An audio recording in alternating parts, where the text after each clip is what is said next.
হ্যাঁ মাইকে নাল বুঝা যাবে না, খালি তো বুঝা যাবে।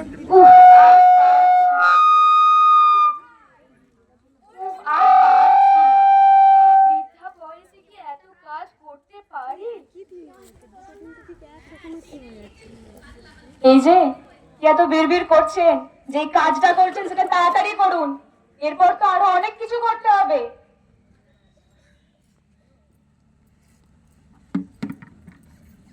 Nonsense, what is this? এটা আপনি কি করলেন? আমার এত সুন্দর দামি শাড়িটা আপনি জল ফেলে নষ্ট করে দিলেন। অফ হয়ে গেছে। Have you any idea? Have you any idea how much price this saree is? ও, আপনি তো আবার ইংলিশ বোঝেন না। ওকে, বেঙ্গলিতেই বলছি। আপনার কি কোনো আইডিয়া আছে যে শাড়িটার দাম কত? 25,000, 25,000 টাকা দাম। আসলে আমি বুঝতে পারিনি, আমার হাত ফসকে বালতিটা পড়ে গেছে। ও, আপনি বুঝতে পারেননি, নাটক করছেন। ইচ্ছে করে আপনি আমার জলটা আমার শাড়িতে ফেলেছেন, ইচ্ছে করে করেছেন আপনি এটা। না না, আমাকে বিশ্বাস করো, আমি এটা ইচ্ছে করে করিনি।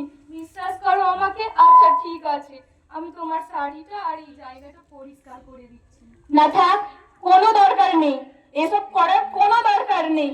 আর তাছাড়াও আপনি কি বললেন বিশ্বাস? আপনাকে বিশ্বাস করব? প্রশ্নই ওঠে না, আপনাকে আমি কোনোদিনও বিশ্বাস করব না, কারণ আপনি সব সময় নাটক করতে থাকেন। আমি আপনার ছেলেকে এক্ষুনি ফোন করছি, সে এসে যা ব্যবস্থা করার করবে। না না, দয়া করে করো না এটা, আমার কথাটা একবার শোনো। না, আমি আপনার কোনো কথা শুনতে চাই না, আমি এক্ষুনি আপনার ছেলেকে ফোন করব। চুপ না, সত্যি এর করছে নাকি?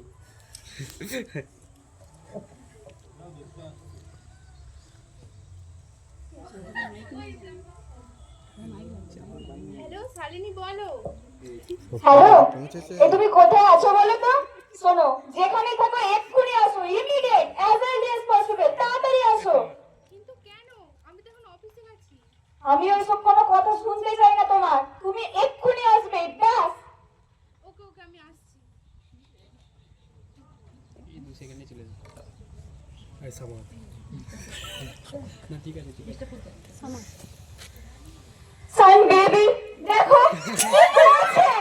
তোমার মা আমার শাড়িকে জল ফেলে নষ্ট করে দিয়েছে। তুমি বলো এই শাড়িটা আমার কত দামি, তুমি তো কিনে দিয়েছো বলো। আমি জানি না, তোমাকে এক্ষুনি কিছু একটা ব্যবস্থা করতেই হবে। আমি আর এই মহিলাকে সহ্য করতে পারছি না, যা খুশি করো তুমি একটা।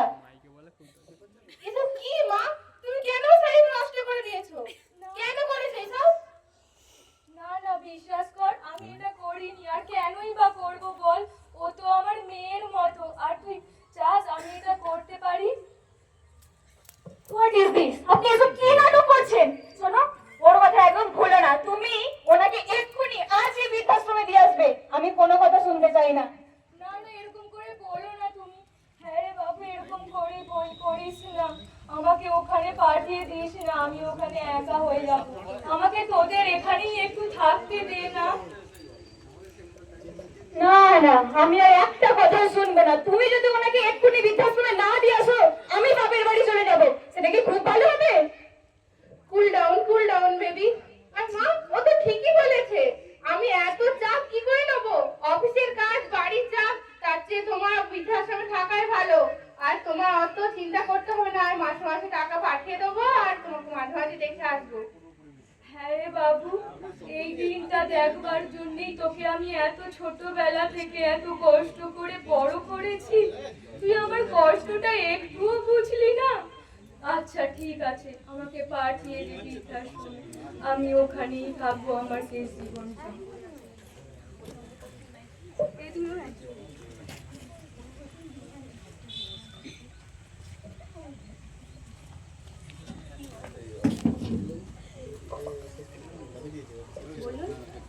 বলুন। ইনি আমার মা, আমি এনাকে এখানে রেখে যেতে চাই। আচ্ছা, এখানে একটা সিগনেচার করুন আর আপনার ফোন নাম্বারটা এখানে লিখে দিয়ে যান।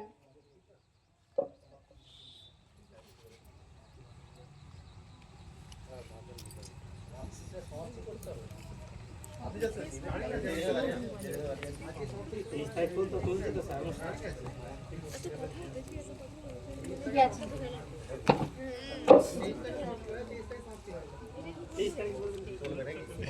হাই, এটা দেখবার জন্যেই আমাকে দেখানো বাকি ছিল। হায় ভগবান, এটা দেখানোর জন্যেই কি আমাকে এতদিন বাঁচিয়ে রেখেছিলে? তবে শেষ পর্যন্ত আমার ঠিকানা হলো এই বৃদ্ধাশ্রম। নমস্কার।